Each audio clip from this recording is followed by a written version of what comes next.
भगवते वासुदेवाय। ओम नमो भगवते वासुदेवाय। नारायणं नमस्कृत्यं नरं चैव नरोत्तमं देवी सरस्वती व्यासं ततो जयमुदीरयेत्। नष्टप्रायेषु भद्रेषु नित्यं भागवत सेवया भगवती उत्तम श्लोके भक्तिर्भवति नैष्टिके। कृष्णाय वासुदेवाय देवकी नंदनाय च नन्दगोपकुमाराय गोविन्दाय नमो नमः।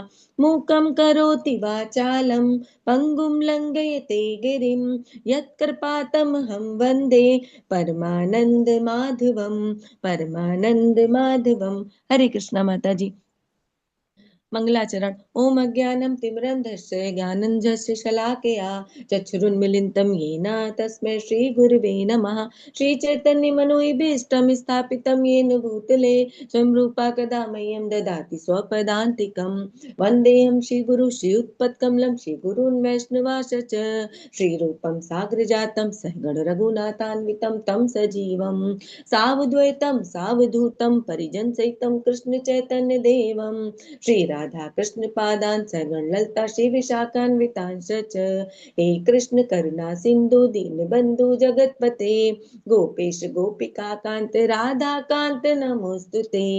तप्त कांचन गौराग्नि राधे वृंदावनेश्वरी वृषभानुसुते देवी प्रणमामि हरिप्रिये। वाञ्छाकल्पतरुभ्यश्च कृपा सिन्धुभ्य एव च पतितानां पावनेभ्यो वैष्णवेभ्यो नमो नमः। जय श्री कृष्ण चैतन्य प्रभु नित्यानंद श्री अद्वैत गदाधरा शिवासादि गौर भक्त वृंद।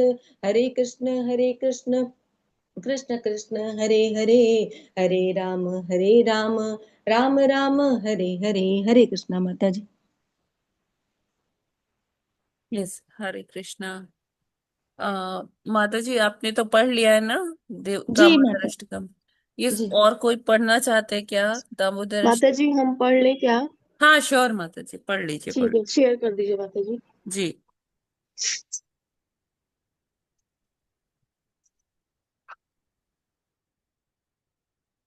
बंद कर लो।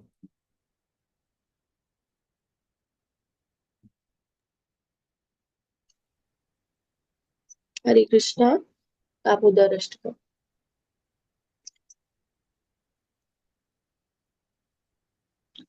नमामीश्वरं सच्चिदानन्दरूपं लसत्कुण्डलं गोकुले व्रजमानं यशोदाभियोलुफलादवमानं परां दृष्ट्यमत्यन्ततो दृप्तगोप्या रुदन्तं मुहुर्नेत्रयुग्मं रजन्तं कराम्भोजयुग्मेन सातं नेत्रम् मुहुश्वासकम्पतिरेखाङ्कञ्च स्थितग्रैवं दामोदरं भक्तिबद्धम्। हरे कृष्णा कृष्णा कृष्णा हरे हरे, हरे राम राम राम हरे हरे।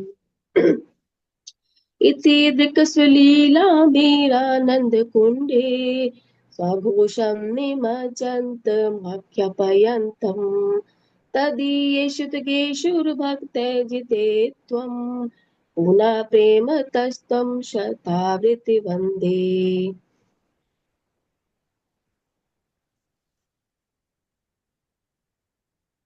माता जी थोड़ा ऊपर कर दीजिए।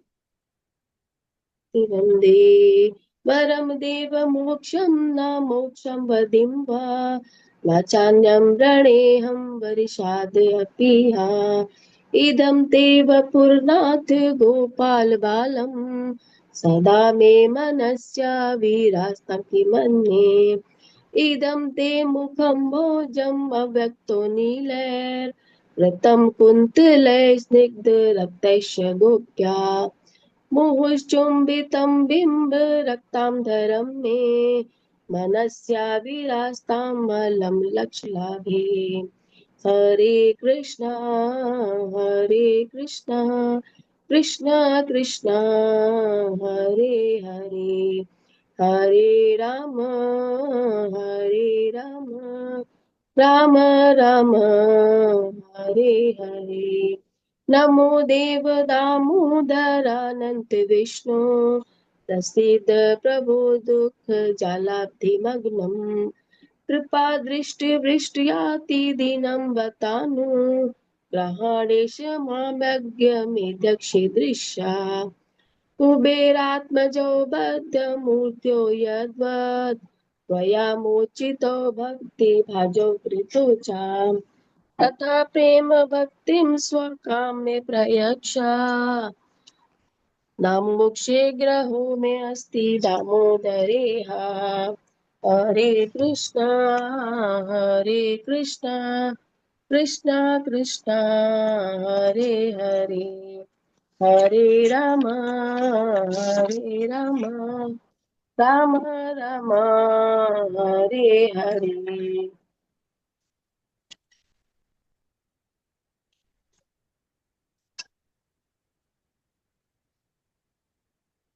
नमोऽस्तेऽस्तु दाम्ने सुरददीप्तिदाम्ने, त्वदीयोदरायात् विश्वस्य धाम्ने। नमोऽनन्तलीलाय देव्याय तुभ्यम्। हरे कृष्णा कृष्णा कृष्णा हरे हरे, हरे राम राम राम हरे हरे। हरे कृष्णा कृष्णा कृष्णा हरे हरे, हरे राम राम राम हरे हरे।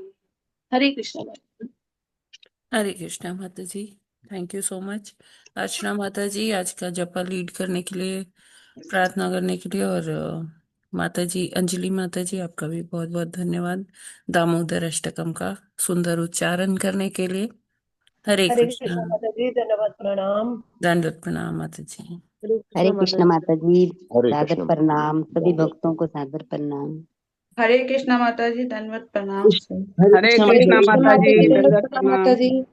सभी को हरे दंडवत कृष्णा प्रणाम। माता हरे जी, कृष्णा दंडवत माता जी, दंडवत प्रणाम। प्रणाम हरे सभी को। कृष्णा माता जी, तीनों सभी को तीनों दंडवत भाव प्रणाम। दिवस वाला हरे माता कृष्ण माता जी, दंडवत प्रणाम। कुंदन ठाकुर जी का तीनों भाग था, तो वो भूल गए थे। हरे स्कूल कृष्ण कोई माता में जी, बात नहीं, दंडवत पूजा होता प्रणाम। करने। है। सभी भक्तों को दंडवत प्रणाम। हरे कृष्णा सभी को मेरा प्रणाम। हरे कृष्णा माता जी, दंडवत हरे प्रणाम। कृष्णा।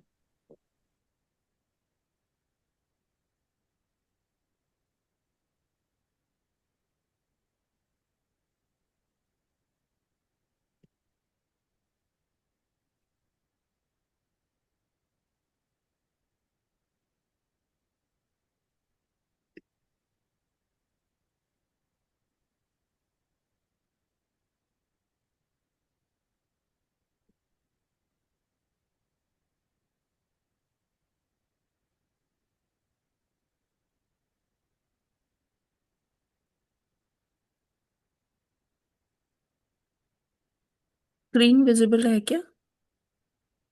जी जी माता माता जी। जी। माता जी। Okay, fine. तो आज है 12 अक्टूबर, और प्रभुपाद जी कहते हैं, यदि आप मक्खन को आग के पास रखेंगे तो वह स्वाभाविक रूप से पिघलेगा। इसी प्रकार स्त्री आग के समान है और पुरुष मक्खन के। तो यह स्वाभाविक है। किंतु जो व्यक्ति उद्विग्न नहीं होता वह धीर कहलाता है। मनीला, 12 अक्टूबर 1972। तो प्रभुपाद जी भगवत गीता का दूसरे अध्याय का 20वां श्लोक का के लिए प्रवचन कर रहे थे। तो उसी लेक्चर में प्रभुपाद जी ने ये वक्तव्य, ये अंश बोला। तो कहते हैं कि जैसे जैसे व्यक्ति जो है अलग अलग स्थितियों में अलग अलग उसका जो देह है, देह उसका जो है चेंज होता रहता है ना। और वो बताते हैं कि इसमें धीर जो होता है, धीर, सॉरी 2.20 नहीं, 2.13 का वाचन कर रहे थे प्रभुपाद जी। देहिनो अस्मिन् यथा देहे कौमारम यौवनम जरा तथा देहांतर प्राप्तेर धीर तत्र न मुह्यति। तो ये इसमें प्रभुपाद जी यह वर्णन कर रहे थे कि धीर कौन है, अधीर कौन है।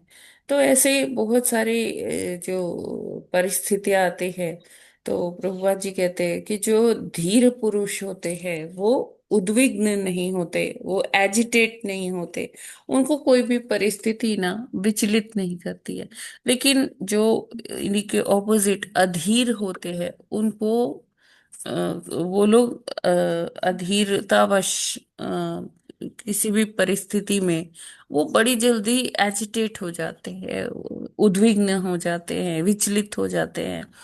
तो प्रभुपाद जी बताते हैं कि जैसे कभी कोई ऐसी परिस्थिति आ गई कि वो अपना आपा खोल खो देते हैं, बहुत मतलब किसी को का अपमान कर देंगे, कभी बहुत तेज बोल देंगे, है ना, गुस्सा बहुत जल्दी आ जाएगा।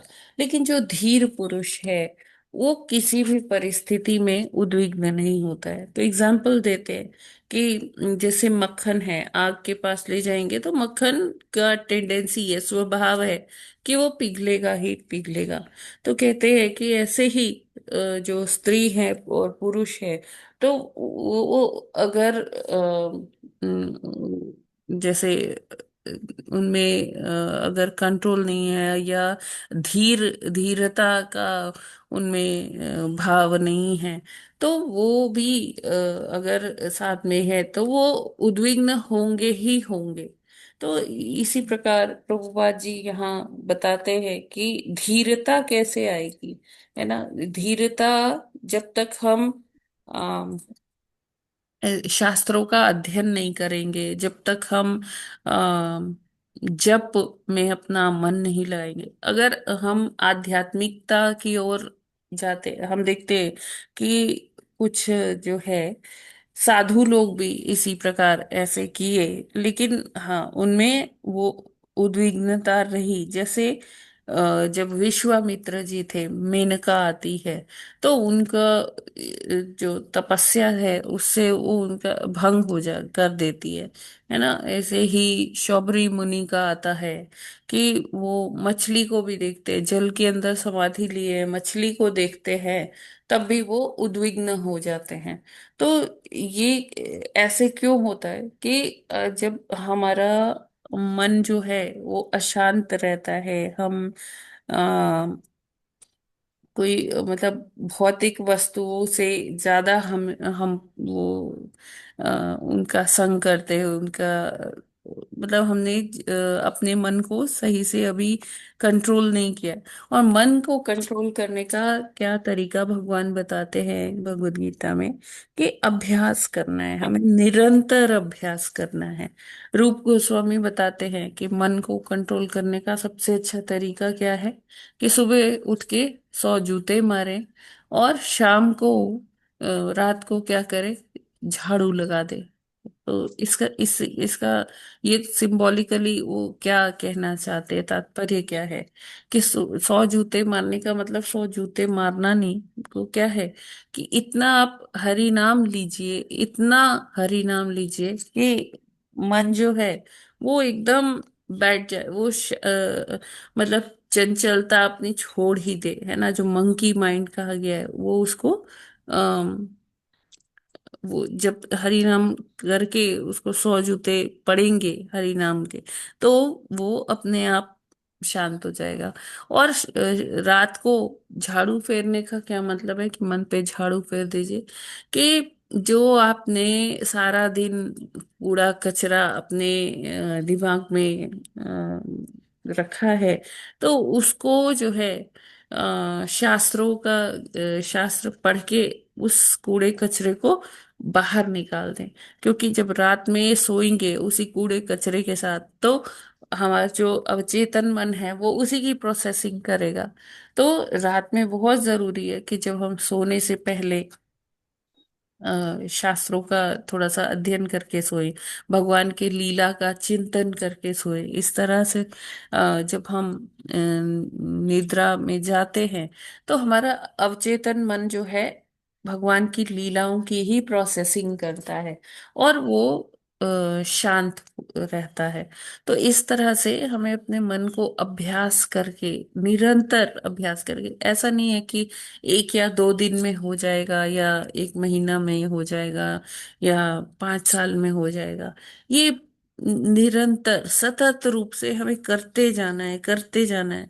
और उसमें हो सकता है किसी का बहुत जल्दी भी हो जाए, किसी को बहुत देरी भी लगे।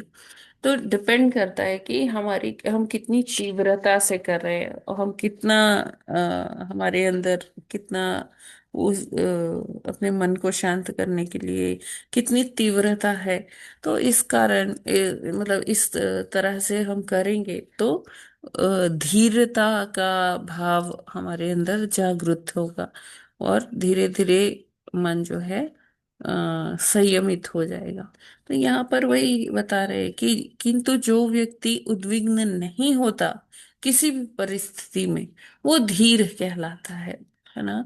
और ये क्या है, साधु पुरुष ही ऐसे होते हैं कि जैसे हरिदास ठाकुर के, उनके पास वैश्या आती है, नग्न रूप में आती है, फिर भी अ, हरिदास ठाकुर उद्विग्न नहीं होते।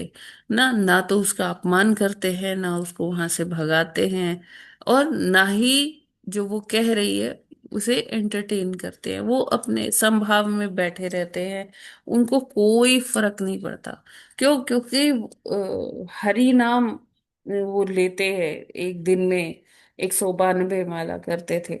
और इससे क्या हुआ, धीरे धीरे धीरे धीरे उनका मन शांत हो जाता है, उद्विग्न नहीं होता। हरे कृष्णा। जगत गुरु श्रील प्रभुपाद की जय। जय। ठीक है, ये क्लियर है ना? जी माता जी, हम जी हाँ माता माता जी। जी, हरि नाम लेते रहो तो मन की उद्विग्नता समाप्त हो जाएगी और मन शांत हो जाएगा और अधिक लगेगा। माता जी, 192 मालाएं हो सकती हैं क्या एक दिन में हम लोगों के लिए? हाँ प्रभु जी, लोग हरि करते हैं, करते हैं। देखिए जब ना हरि नाम मैराथन, देखिए अकेले तो संभव नहीं है कि अगर हम अपने से अकेले घर में बैठे रहे करें, उसके साथ ना संग चाहिए, वैष्णव संग चाहिए। तो जैसे ये हरि नाम फेस्टिवल होता है हर बार, ये 17 तारीख से, 17 सितंबर से 23 सितंबर तक ये हरिनाम वीक फेस्टिवल होता है, मतलब पूरा।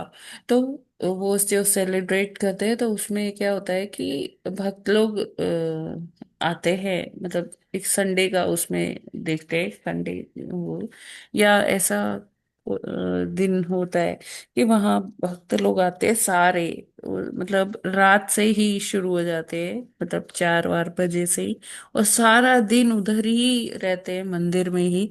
और मतलब वो कंपटीशन भी होता है, एक आध्यात्मिक कंपटीशन इसे कह लीजिए। और सब भी हरि नाम करते हैं बैठकर वहां। तो उसमें 192 हो जाती है कई लोग की। हरे कृष्ण माता जी, महान भक्त हैं वो लोग। जी खाना जी। पीना उठना बैठना सब छोड़कर यस। बैठते होंगे। इतना सात्विक खाना होता होगा माता जी कि लगातार बैठ के भक्ति जैसे पूर्व काल में किया करते थे वैसी करनी पड़ेगी, तभी हाँ इतना तो सारा हो शायद सकता। प्रभु जी खाना वगैरह भी नहीं, प्रसादम सात्विक ही नहीं होगा। लेते। अच्छा हाँ, अच्छा। प्रसादम नहीं नहीं, लेते। प्रसादम नहीं लेते हैं माता जी? हाँ लेते होंगे ना? कुछ लोग ले भी लेते और कुछ लोग नहीं भी लेते, हाँ डिपेंड माता करता जी। है किसका कितना है। हाँ माता जी, तभी सात्विक भोजन और जो है प्रसाद के ऊपर महत्व दिया गया है। ऐसे लोग जो हैं बड़े स्टेबल होते हैं और सात्विक भोजन खाते हैं, कम खाते हैं या नहीं खाते हैं, या 2 नंबर छाछ पीने वाले होते हैं, वही हम्म। इतनी भक्ति कर सकते हैं। हरे कृष्ण माता जी। जी प्रभु जी। हरे कृष्ण। ठीक है, तो अभी आगे बढ़ते। भागवतम आज हमें करना है 33वां श्लोक। तो ठीक है। भगत सिंह का। हाँ जी जी। माता जी। भरत सिंह। जी स्टार्ट कीजिए। 33वां श्लोक। केवलेन ह्यधर्मेण कुटुम्बभरणोत्सुकः याति जीवोऽन्धतामिश्रम् चरमं तमसः पदम्। हरे कृष्ण। हरे कृष्णा। सभी को सादर प्रणाम। केवलेन हि अधर्मेण कुटुम्ब भरणोत्सुकः याति जीवोऽन्धात्मिष्णं चरमं पदम्। हरे कृष्णा। हरे कृष्णा। केवलेन धर्मेण कुटुम्बभरणोत्सुकः याति जीवोन्धतामिश्रं निस्त्रं चरमं तमसः पदम्। हरे कृष्णा। केवलेन हि धर्मेण कुटुम्बभरणोत्सुकः याति जीव अंधतामिस्त्रम चरमं तमसः पदम। हरे कृष्णा। सभी को दंडवत प्रणाम। हरे कृष्णा। केवलेन ह्यधर्मेण कुटुम्बभरणो सुखः याति जीवोन्धतामिश्रं चरमं तमसः पदम्। हरे कृष्ण माता जी, दंडवत प्रणाम। सभी भक्तों को सादर प्रणाम। हरे कृष्णा। केवलेन यधर्मेण कुटुम्ब भरणोत्सुकः याति याति जीवो अंधतामिस्त्रं चरमं तमसः पदम्। हरे कृष्णा। सभी को दंडवत प्रणाम। केवलेन हि अधर्मणा कुटुम्बभरणम् उत्सुका याति जीव अंधतामिस्त्रं चरमं तमसः पदम्। हरे कृष्ण।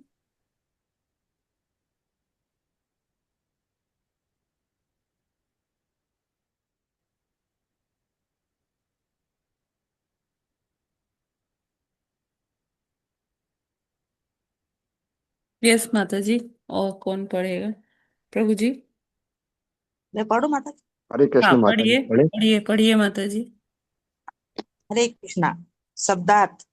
शब्दार्थ अनुवाद एवं तात्पर्य श्रील प्रभुपाद जी की द्वारा श्रील प्रभुपाद जी की जय। केवलेन केवल निरेही निश्चय अधर्मेण अधर्म कार्यों से कुटुंब परिवार भरण पालन के लिए उत्सुक उत्सुक उत्सुक यति याति जाता है जीव व्यक्ति अंध अंधतामिस्त्रम अंध अंधतामिस्त्र नरक को चरम परम तमस अंधकार का पदम क्षेत्र। हरे कृष्णा। अतः जो व्यक्ति केवल कुत्सित साधनों से अपने परिवार तथा कुटुंबियों का पालन करने के लिए लालायित रहता है वह निश्चय ही अंधतामिस्त्र नामक गहनतम नरक में जाता है। तात्पर्य।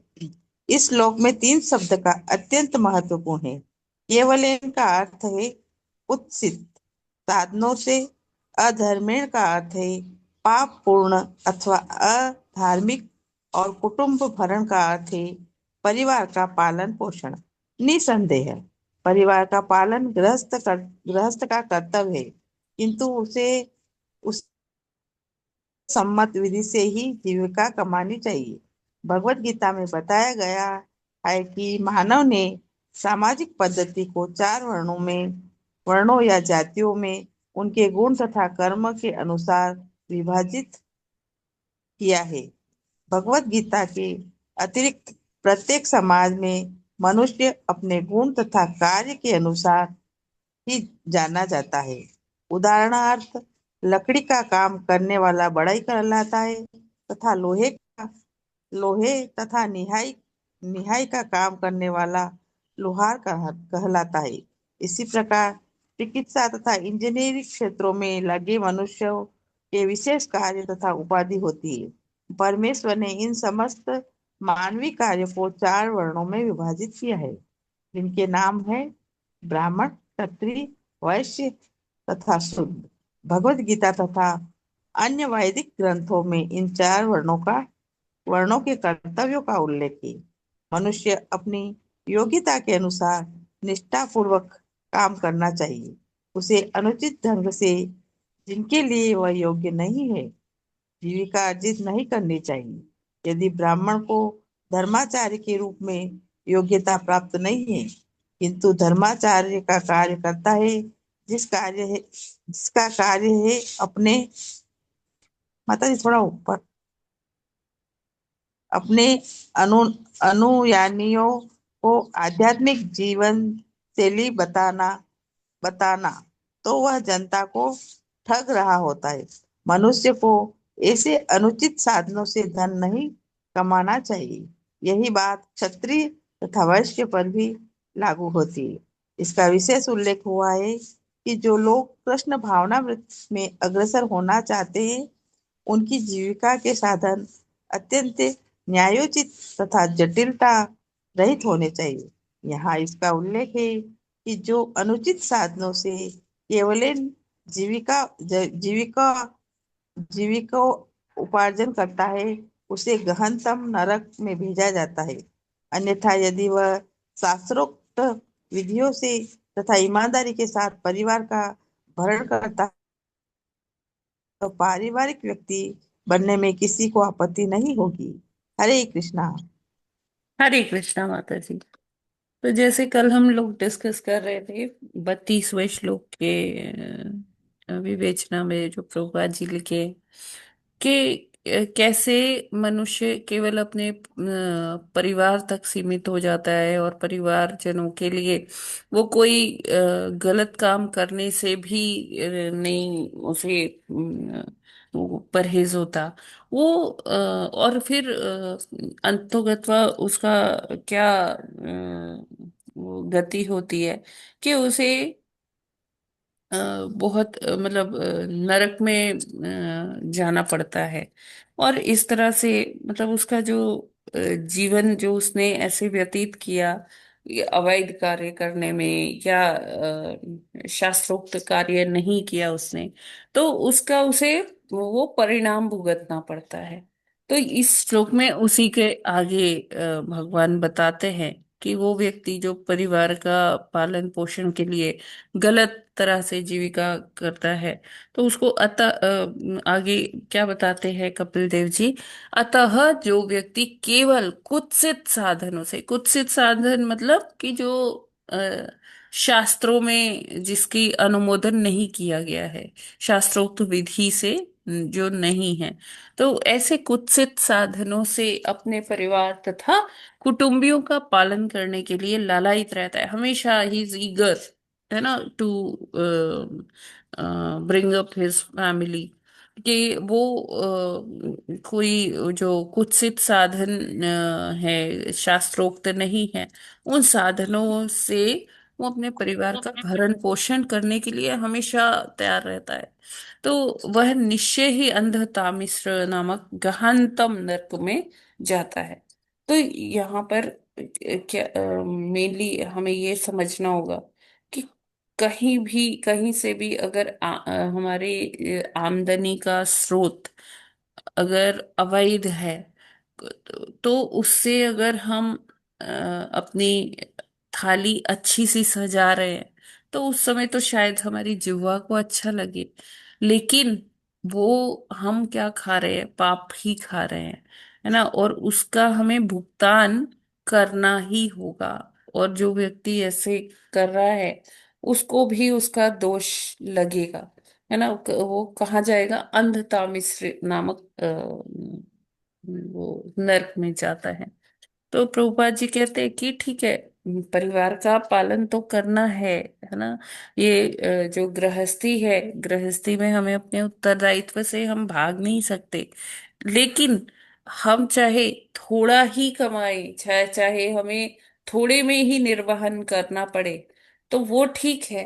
मतलब एक पूरे अच्छे तरीके से कमाया हुआ धन में अगर हम थोड़ा ही खाने का मिलता है हमें तो कोई बात नहीं है, हमें उसमें अपना भरण मतलब गुजारा कर लेना चाहिए।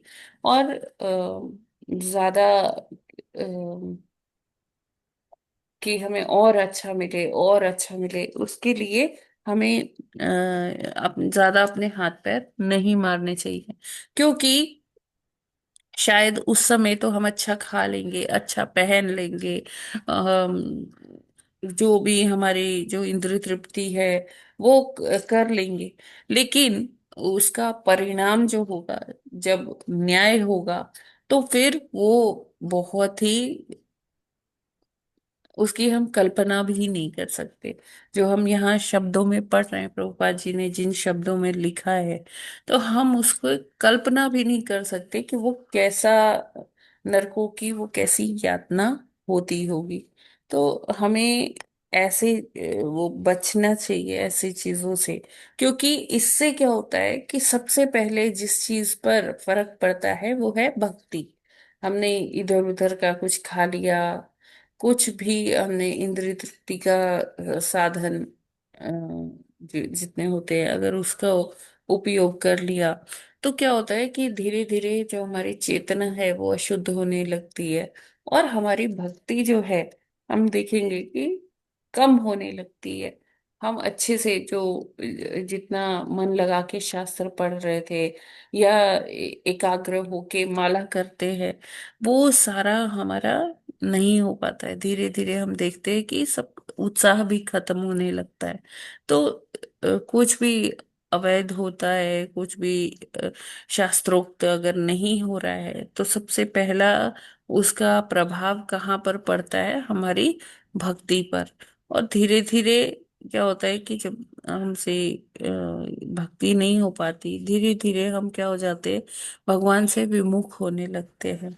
और भौतिक साधनों के लिए हमेशा प्रयासरत रहते हैं।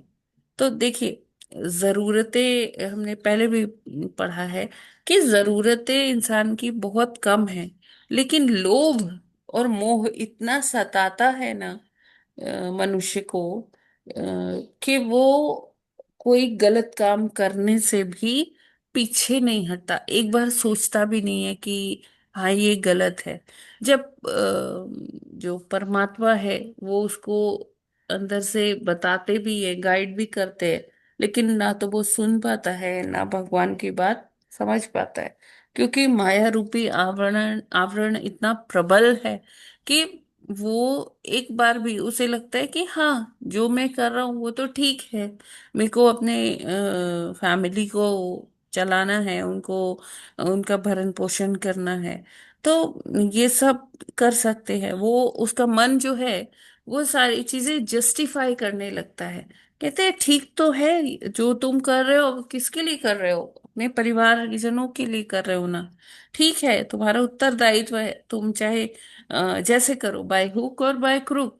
तो इस तरह से मन जो है जस्टिफिकेशंस देने लगता है कि हाँ कुछ गलत नहीं हुआ है, कुछ ऐसा नहीं हुआ है, अभी हम फिर से सुधार सकते हैं उसे। मन इस तरह के बातें बताने लगता है, और व्यक्ति को लगता है कि हाँ मैं जो कर रहा हूँ ठीक है।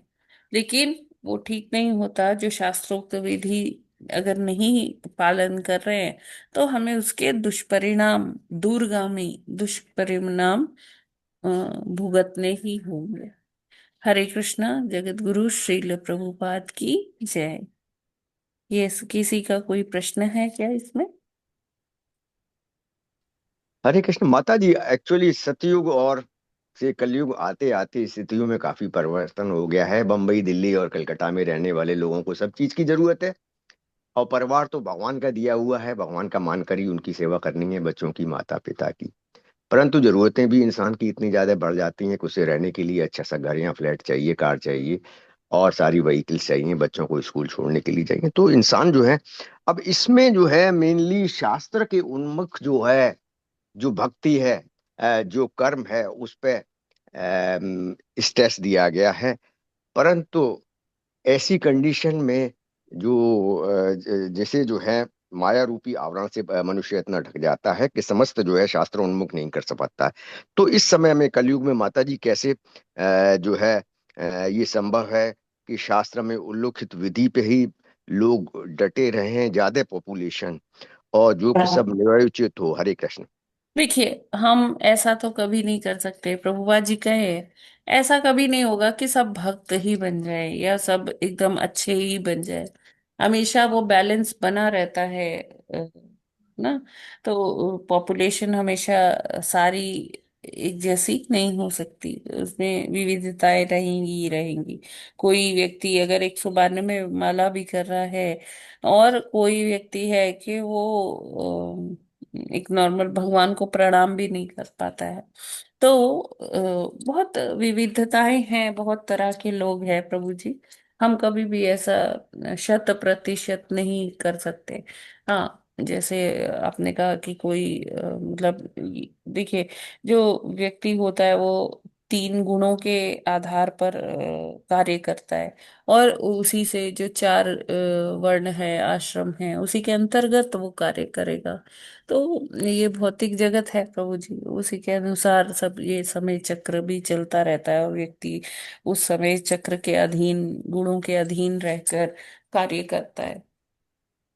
हरे कृष्ण माता जी। विविधताएं हैं, उनमें जो है उनमें समता लाके जो है, और सब लोग क्योंकि एक से नहीं हो सकते, अतः हमें अपना उद्देश्य पूरा करके भक्ति हाँ में, जी सेवा में जी। लगना चाहिए, क्योंकि सारा संसार एक सा नहीं होता। और कलयुग में तो वैसे भी कहा जाता है कि जो है इन नर्क लोगों में जो है पॉपुलेशन ज्यादा बढ़ जाती है, पूर्व में भी ये कहा गया है, तो उस चीज का ध्यान रखते हुए भक्ति में लगना चाहिए। हरे कृष्ण माता जी। हरे कृष्णा। ठीक है, अभी समय है तो आगे का श्लोक कर लेते। यस प्रभु जी, स्टार्ट कीजिए। और किसी का कोई प्रश्न तो नहीं है इसमें? नहीं माता जी। माता जी। ठीक है, टीम लक्ष्मण प्रभु जी पढ़िए 34। हरे कृष्ण। अध स्थान अरलोकस्य यावतीर्यात नादय क्रमशः समनुक्रम्य पुनरन्ना व्रजेच्छुचि। हरे कृष्ण। हरे कृष्णा। अधस् अधस्त्राननरलोकस्य यावतीर्यातनादया क्रमशः समनुक्रम्य पुनरत्राव्रजे शुचि। हरे कृष्ण। हरे कृष्ण। अध्यस्तात् न लोकस्य यावति यार्यतना दयः क्रमशः क्रमशः समेनो ग्रह्य न पुनर्त्राव्रजे क्षिसः। हरे कृष्ण। हरे कृष्णा। अधस्तात् लोकस्य यावर्ति यातनादय क्रमशः समनुक्रम्य पुनरात्र व्रजेत्युचि। हरे कृष्णा। हरे कृष्ण। अधस्तात् नरलोकस्य यावति यत्ना दया कर्मशः समनु कर्मया पुण्यत्र अवजेत चुषुषि। हरे कृष्णा, सभी को हरे सादर कृष्ण प्रणाम। माता जी दंडवत हरे कृष्ण माता जी दंडवत प्रणाम। अधस्तान्नरलोकस्य यावतीर्यातना दयाः कर्मशः समनुक्रम्ये पुनरत्राव्रजेच्छुचि। हरे कृष्ण। हरे कृष्ण। अधस्तानर्लोकस्य यावतीर्यातनादय क्रमशः समनुक्रम्य पुनरात्र ब्रजेच्छुवच्छिः। हरे कृष्णा, सभी को दंडवत प्रणाम। हरे कृष्णा। अधस्तानरलोकस्य यावतीर्यातनादयः क्रमशः समयनुक्रम्य पुनरत्राव्रजेच्छुचिः। हरे कृष्णा माता जी, सभी को दंडवत प्रणाम। हरे कृष्णा।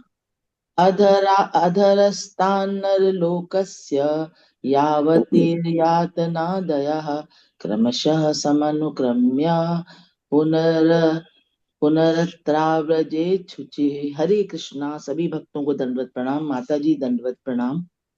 हरे कृष्णा माता। पढ़िए माता जी, पढ़िए। हरे कृष्णा माता जी, सभी को दंडवत प्रणाम। अधस्त्रास्त्र लोकस्य यावती अर्थनादया क्रमशः समनुक्रय पुनरत्रावज्रजेच्छुचिः। हरे कृष्णा माता जी, सभी को दंडवत प्रणाम। हरे कृष्णा। अधस्तात् नरलोकस्य यावती यातनादयः क्रमशः समनुक्रम्य पुनः अत्र आव्रजेत शुचिः। हरे कृष्णा। दंडवत प्रणाम सभी को। हरे कृष्णा। अधस्तात्र नरलोकस्य यावतीर्यातनादयः क्रमशः समनुक्रम्य पुनः अत्र आव्रजेत् शुचिः। हरे कृष्ण। सादर प्रणाम। हरे हरे कृष्ण। कृष्ण। अधस्तानरलोकस्य यावतीर्यातनादयः क्रमशः समनुक्रम्य पुनरत्राव्रजेत् शुचिः। हरे कृष्णा। आप सबको दंडवत प्रणाम। हरे कृष्ण। अधस्तान्नरलोकस्य यावतीर्यातनादयः क्रमशः समुन्नक्रम्य पुनरत्राव्रजेच्छ शुचिः। हरे कृष्ण। माता जी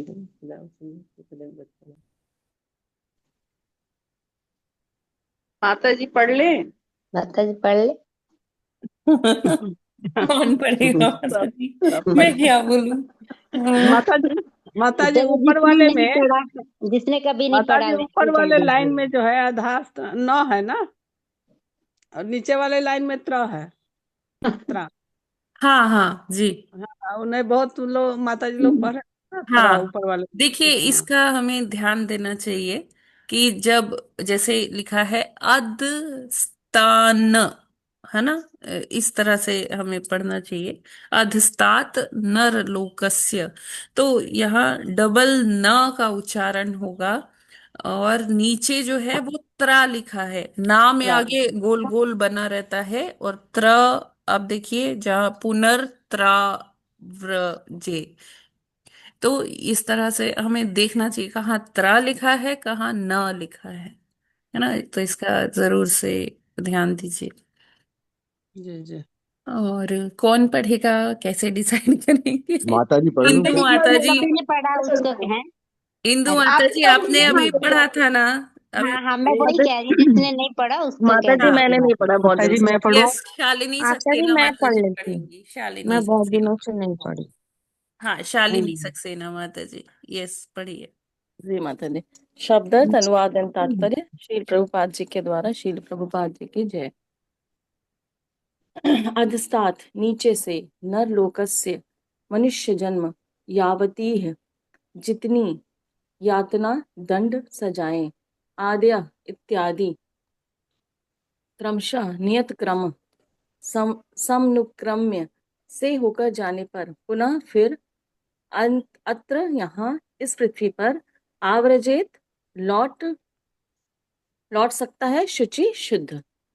समस्त समस्त कष्टकर नारकीय परिस्थितियों से तथा मनुष्य जन्म के पूर्व पशु जीवन के निम्नतम रूपों को क्रमशः पार करते हुए और इस प्रकार अपने पापों को भोगते हुए वह इस पृथ्वी पर मनुष्य के रूप में पुनः जन्म लेता है। तात्पर्य: जिस प्रकार से एक बंदी को बंदी गृह का कष्टमय जीवन बिताने के बाद पुनः मुक्त कर दिया जाता है, उसी तरह जो व्यक्ति अपने अपवित्र तथा शरारतपूर्ण कर्म कर चुका होता है वह नारकीय स्थितियों में रखा जाता है और विभिन्न प्रकार के नारकीय जीवन यथा कुत्ते, बिल्ली तथा शूकर जैसे निम्न पशुओं के जीवन बिताने के बाद क्रमशः विकास क्रिया के द्वारा पुनः मनुष्य रूप में आता है।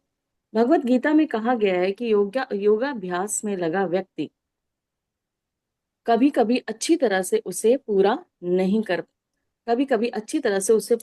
कर पाता और वह किसी ना किसी कारण से नीचे गिर जाता है, किंतु तो भी अगले जीवन में उसका मनुष्य होना निश्चित है। यह कहा गया है कि ऐसा व्यक्ति जो योग के पथ से च्युत होता है, उसे किसी अत्यंत धनी परिवार में या अत्यंत, माता जी थोड़ा सा ऊपर कर देंगे, या अत्यंत पवित्र कुल में जन्म लेने का अवसर प्रदान किया जाता है। इससे यह अर्थ लगाया जाता है कि धनी परिवार किसी बड़े व्यापारी कुल का सूचक है, क्योंकि जो लोग व्यापार करते हैं वे अत्यंत धनी होते हैं।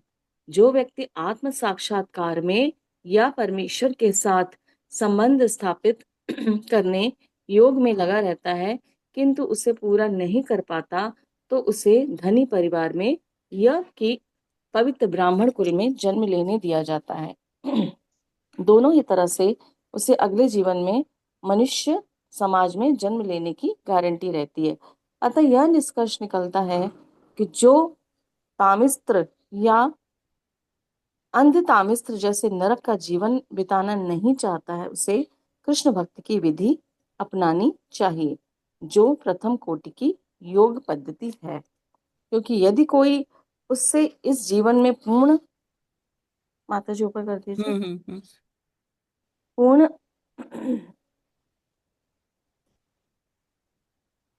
पूर्ण है, उसे नरक नहीं भेजा जा सकता। कृष्ण भावना भावित होना शुद्धतम जीवन है।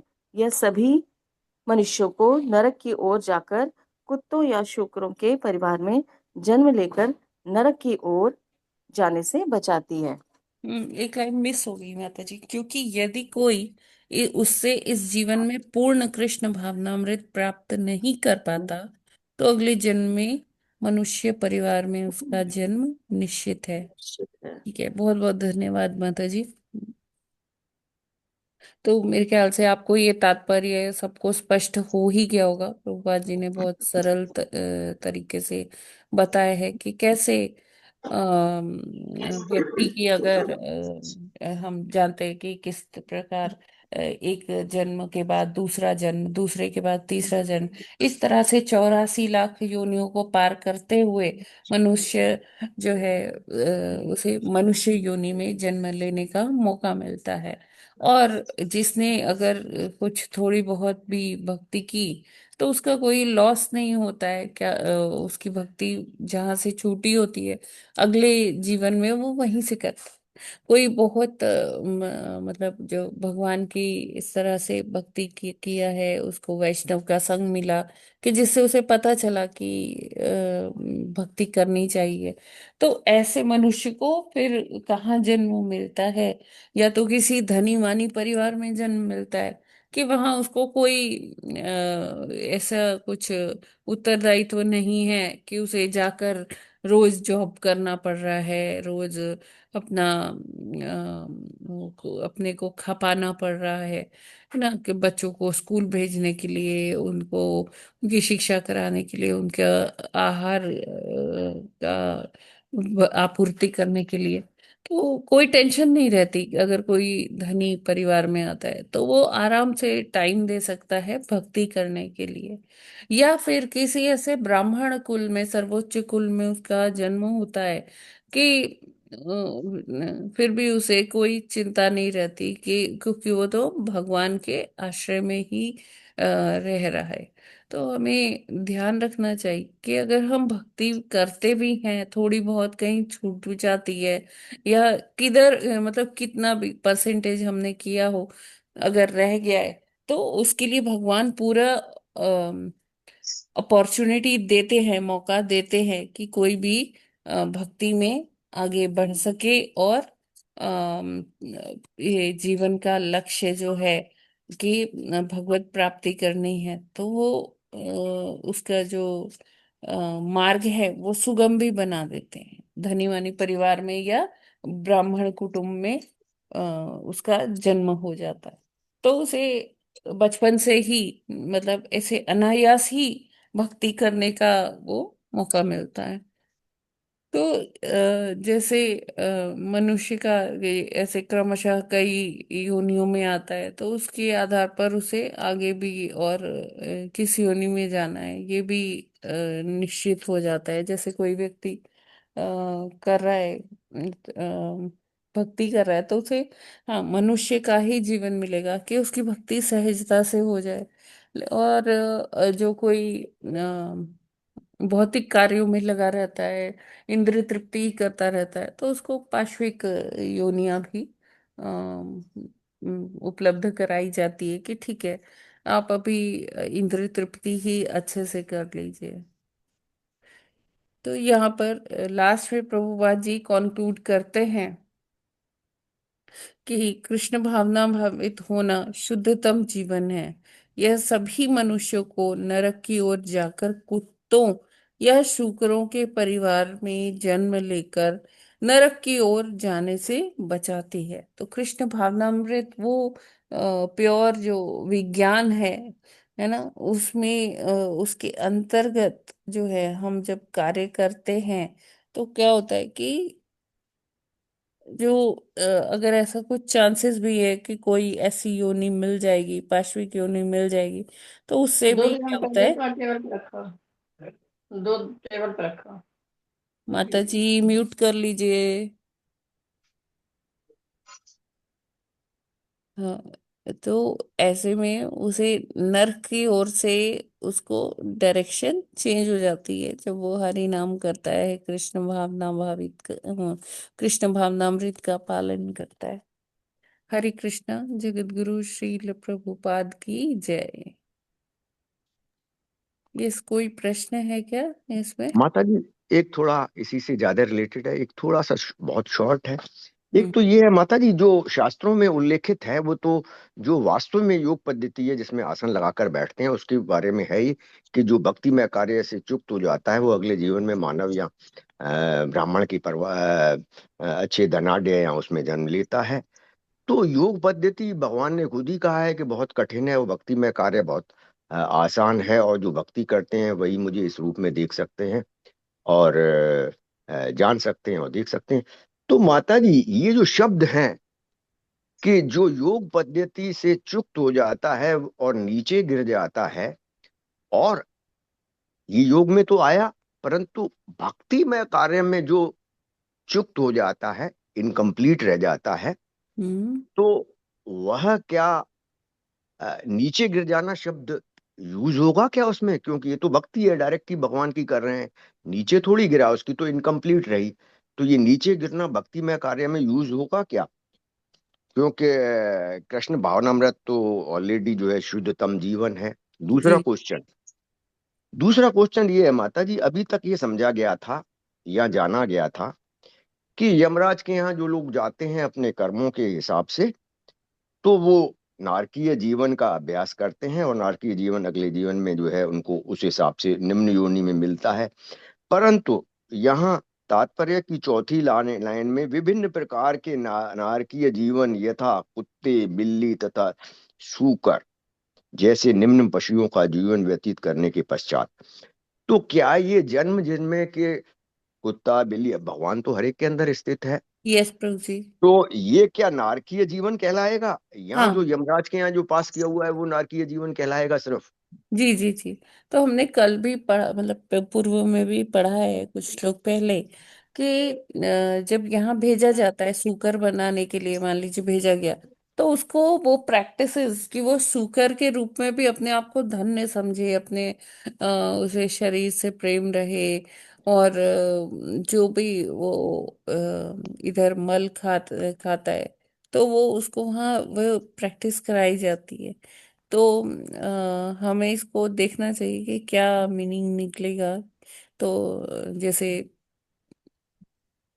अ, म- मल खाना, हाँ, तो नर्क में उसका प्रैक्टिस कराया जाएगा। जब उसे नेक्स्ट जीवन मिलेगा तो वो जो माँ के गर्भ में जाएगा तो वो शुकर योनि में ही जाएगा, कि उसका जो उसके अंदर जो सूक्ष्म रूप से जो संस्कार है वो इस तरह से प्रोग्रामिंग उसकी कर दी गई है प्रभु जी।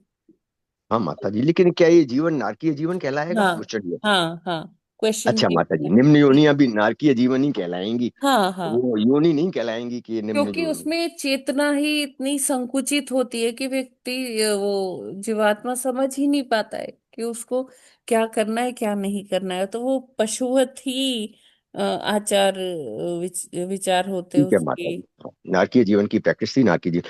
और माता जी ये जो कृष्ण भावनामृत तो होना ही शुद्ध जीवन है, तो इसमें जो चुक्त हो जाएगा तो क्या वो नीचे गिरना कहलाएगा कि इनकम्प्लीट कृष्ण भावनामृत कहलाएगा कि अधूरा रह गया इसका? नीचे तो गिरना नहीं हुआ, भक्ति तो कर रहा है वो। योगा में ही नीचे गिरेगा, क्योंकि योगा तो इतना लंबा प्रोसीजर है कि पहले ध्यान से शुरू होता है। वो सतयुग के समय में सैकड़ों हजारों साल ध्यान में ही निकल जाते थे, अंत में जो है प्राप्त होती थी। हरे कृष्ण। हरे कृष्ण प्रभु जी। आई होप आपके क्वेश्चंस का आंसर हरे किया। ठीक है हरे ना कृष्णा। प्रभु जी?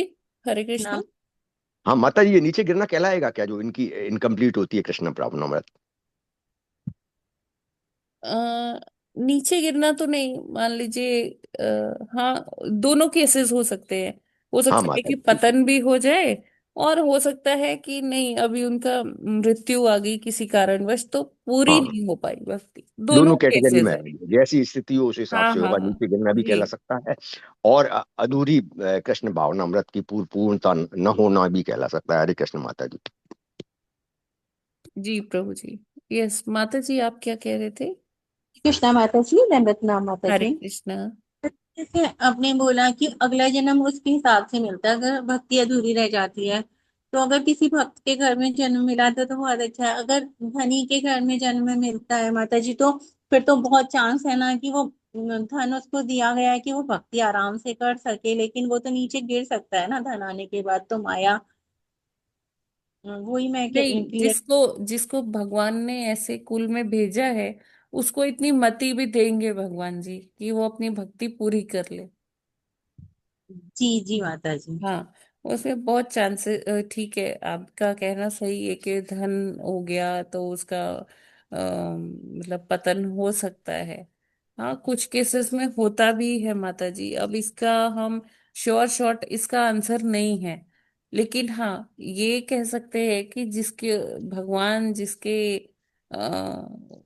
मतलब सहायक है, भगवान ने जो उसे स्थिति उपलब्ध कराई है, उसमें बेस्ट पॉसिबल जो है वो यही है कि व्यक्ति अपनी भक्ति करे और यहाँ से निकल जाए इस भौतिक जगत से।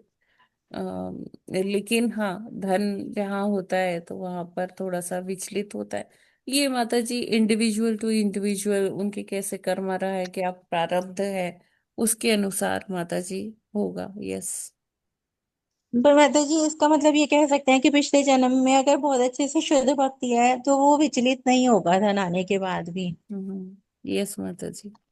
जी जी माता जी, जी माता जी। हरे कृष्णा माता जी, दंडवत प्रणाम। हरे कृष्ण। हरे कृष्णा माता जी। यस माता जी। हरे कृष्णा। पंचांग प्रणाम माता जी। प्रणाम माता मेरा जी। भी यही था, जिज्ञासा हुई, प्रश्न आता है कि यदि जैसे कहा गया कि हम अभी भक्ति कर रहे हैं और हम्म। धनाढ़ी परिवार में जन्म हो, ये भी कोई निश्चित नहीं है। आपके कर्मों अनुसार ही आपको मिलेगा ना जन्म। नहीं, निर्धन भी लेकिन हो जो सकते हैं आप। जिसने भक्ति किया है ना माता जी, जी। तो उसके जो हम्म। प्रारब्ध है वो वैसे ही नष्ट हो जाते हैं भक्ति करते करते। अच्छा तो अच्छा। जी। भगवान उनको क्या करेंगे? धनाढ़ी वो परिवार ही देता है ऐसा धन। अपॉर्चुनिटी देंगे भगवान जी कि जहां वो जी। अपनी भक्ति कंप्लीट कर पाए। नहीं तो ऐसा क्या वो जरूरी है कि धनी या धनवान व्यक्ति ही भक्ति कर पाता है? निर्धन भी तो करता है, जिसके पास अभावग्रस्त है, जो दुखी होता है, वो भी तो भगवान का भक्त होता है। तो यस ये भी माता जी। मुझे बहुत जिज्ञासा है कि इस तरह से भी ये जो लिखा गया है कि धनी या धनवान परिवार में ही जन्म मिलता है भक्ति करने को, भक्ति करने वाले को। तो वही जिज्ञासा होती है कि ऐसा क्यों है? ऐसा निर्धन भी तो भक्त हो सकता है ना। तो वो ये जरूरी है, ठीक है, कि कर्मों अनुसार उसको मिलेगा जो कुछ भी अगला जन्म। धनी परिवार निर्धन परिवार जैसे भक्ति के अनुसार मिलेगा, यदि भक्ति करता है तो यह निश्चित है कि धनी परिवार ही मिलेगा, धनवान परिवार। निर्धन भी मिल सकता है, अभावग्रस्त गरीब है, और वो भक्ति भी करे इसमें। ऐसा मेरा जिज्ञासा थी, प्रश्न था। हरे कृष्ण। यस माता जी। हरे कृष्ण माता जी, ये भगवान का एक तरह का बोनस है। प्रहलाद महाराज को उन्होंने जो है मेरा प्रश्न हाँ, भी वही मैं भी उत्तर वो भी कहना मिला नहीं दिया, चाह माता रही तो जी थी। मुझे। ऐश्वर्य भी दिया, तो जी पचास जी हजार जी। वर्ष तक उन्होंने जो है राज्य भी तो हाँ, किया। यही मैं भी कहना चाह रही थी। यस प्रभु जी। तो ये डिपेंड करता है माता जी, इंडिविजुअल टू इंडिविजुअल, जैसे अभी हमने डिस्कस किया गुंजन माता जी का जो प्रश्न था।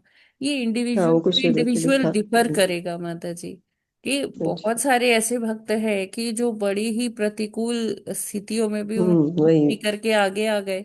ठीक है। जी। और कुछ है जिनको अगर अपॉर्चुनिटी मिल रही है उनका वहां से पतन भी हो सकता है माता जी। जी हाँ, वही डिपेंड करेगा वही माता जी। प्रश्न। वही है कि अगर हमने इतनी भक्ति की है, भगवान अगर हमें मतलब वो आगे बढ़ा रहे हैं, कहते हैं ना, जी। मारे कृष्णा राखे के, राखे कृष्णा मारे के, है मारे ना। तो अगर कृष्ण मारने पर ही आ गए तो हम कुछ भी कर ले, हम बच नहीं सकते। और अगर कृष्ण हमारे हमें हमारे रक्षक हो गए, हमें बचाने पर आ गए, तो कितना भी कोई कुछ कर ले, हमारा बाल भी बांका नहीं हो नहीं। सकता। ठीक है ना। वही तो कर्मों के आधार पे ही होगा ना, यदि आप भक्ति हाँ, करेंगे, लेकिन कर्म ही नहीं वही करेंगे तो बात है कैसे माता जी, बचाएंगे एक कृष्ण। और चीज है कि अगर भक्ति करे हैं तो जो हमारा कर्म है वो नष्ट होता जाता है, क्षीण होता जाता है। हाँ जी, हाँ तो जब वो बहुत। प्रारब्ध रहेगा ही नहीं, तो भक्ति करने के लिए अगर फैसिलिटी मिल रही है तो भक्त भक्ति करेगा। हम्म। हाँ, जैसे कहते हैं ना कि मन धनी होने पर तो धन काल माया मोह लोभ तो पहले आपको खींचता है ना उस और। तो वही आपने बताया कि जैसे बुद्धि उस तरह से मिलती है कि नहीं, आप ये धन की ओर न भाग कर आप अपने भक्ति मार्ग की ओर पर अग्रसर हो, ये हम मान सकते हैं। जी जी, हरे कृष्णा। हरे कृष्ण। माता जी, भगवान तो भक्ति के समय सामने रहते हैं, तो आशा है कि सब प्रकार के कर्म अच्छे तथा बुरे क्षीण होते जाएंगे तथा भक्ति में सेवा के द्वारा जो है भगवत भक्ति भगवत प्रेम प्राप्त होगा। हरे कृष्ण। यस प्रभु जी।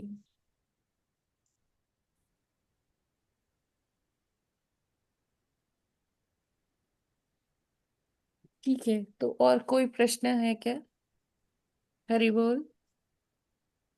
हरे नहीं माता जी। माता जी, प्रणाम। हरे कृष्ण। हरे कृष्ण माता जी। माता जी, अब रिकॉर्डिंग में आती है ना, सितंबर के बाद अक्टूबर में तो आई नहीं है। हाँ माता जी, मैं कर रही हूँ, वो थोड़ा सा इधर बिजी हो गई तो नहीं कर पा रही हूँ, आज मैं करूंगी। मैं देख रही थी ना, मैंने कि चल पूरी क्लास नहीं होती है तो बाद में ले लेती है। हाँ हाँ, नहीं मैं डालती हूँ माता जी, अपलोड करती हूँ, धीरे धीरे कर रही हूँ।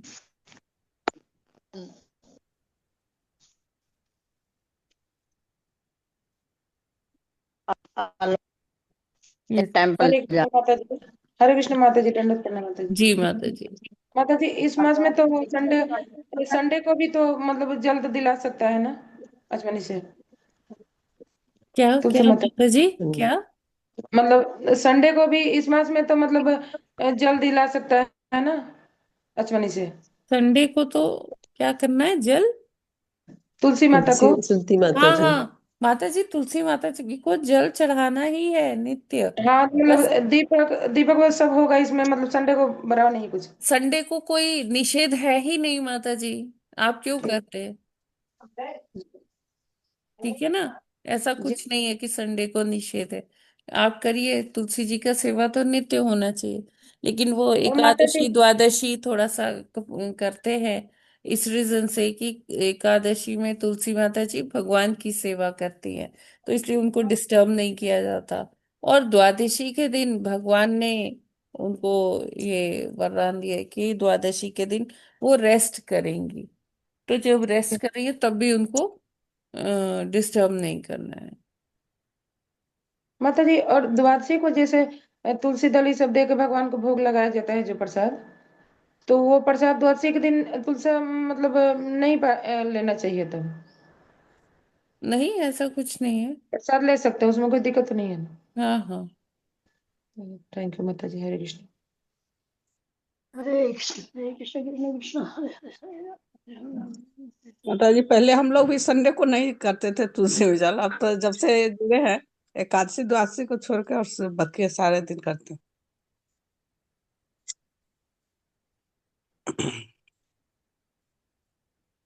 ठीक है माता जी, यस ऐसा होता है, लेकिन कई बारी ना वही है कि जो स्थानीय जो लोक कथाओं के आधार पर ऐसा हो जाता है, लेकिन हमें प्रामाणिक जगह से पता करना चाहिए और उसके आधार पर कार्य करना चाहिए, है ना। माता जी, ये कोई ऐसे लिखा हुआ नहीं है, एक दूसरे से जैसे लोग बताए वही हम वही वही लोग, संडे को मैंने नहीं इसीलिए जाना कहा है। कि स्थानीय लोक कथाओं के आधार पर हो जाता है। हरे कृष्णा माता जी। जी माता जी मतलब हमको याद नहीं आ रहा, कहीं पढ़े थे कि सुने थे कि अमावस्या के दिन भी नहीं तोड़ना चाहिए किसी भी वृक्ष का कोई भी पत्ती। हाँ हाँ हाँ जी जी माता जी। हरे कृष्ण माता जी। आचमनी से बताया गया था कि जल देना है, अब हम हमेशा आचमनी से देते हैं। बताया गया था कि 2 चम्मच ही सिर्फ देने होते हैं, अब हम हमेशा स्नान करवाते हैं, 2 चम्मच वहां देते हैं और कम से कम 20 चम्मच जो है आचमनी के जो है निचले जड़ पे और पैरों पे और क्या कहते हैं नाभि पे, मुख पर और ऊपर डालते हैं। 20 चम्मच हो जाते होंगे। फिर भी माता जी आचमनी तो इतनी छोटी होती है कि अगर लोटे से न डालें पानी तो जो है तुलसी जी जो है मुरझाने लगती हैं। नहीं तो नहीं फिर प्रभु लोटे जी, तुलसी जी को खासकर ये मौसम में जब अब सर्दी का पदार्पण हो गया तो तुलसी मैया को आचमनी से ही जल चढ़ाए। ज्यादा जल से चढ़ाएंगे तो जड़ जो है वो सड़ने लगेगी। माता जी ठीक है, एक से ज्यादा बार चढ़ा लेंगे क्या, लेकिन धूप से क्या आचमनी से 15 आचमनी हमने दे दी तो अब लगता है कम है, तो क्या लोटे से नहीं चढ़ाना चाहिए फिर? चढ़ाना चाहिए, मतलब माता जी वो हाँ, सूखे ना। हमेशा कम रहता है। मैंने देखा है धूप में जो है हाँ वो चाहे 15 बार ऊपर तक अगर डाल दो तक मुख तक। तो मैं तो अब जल इसी तरह से देता हूँ कि स्नान जो है हो जाए, चाहे 1 बार दें चाहे 2 बार दें, लेकिन वो हमेशा कम रहता है तो फिर लोटे से डालना पड़ता है तांबे के। हरे कृष्ण माता जी दे सकते हैं ना, क्यों कम नहीं तो होगा तो फिर जो हाँ है हाँ दे इस तरह से सकते हैं। चलेगा। या तो फिर उठा के रखें गमले को बार बार दोपहर में जो है छाया में, तो चलता रहेगा। हरे कृष्ण माता जी, समझ गया मैं कि जरूरत पड़ने पर दे सकते हैं। हम्म हरे कृष्ण हरे कृष्ण हरे कृष्ण हरे राम हरे कृष्ण हरे कृष्ण हरे कृष्ण हरे कृष्ण हरे कृष्ण हरे कृष्ण हरे कृष्ण हरे राम हरे कृष्ण हरे कृष्ण हरे कृष्ण हरे कृष्ण हरे राम हरे कृष्ण हरे कृष्ण हरे कृष्ण हरे कृष्ण हरे कृष्ण हरे कृष्ण हरे कृष्ण हरे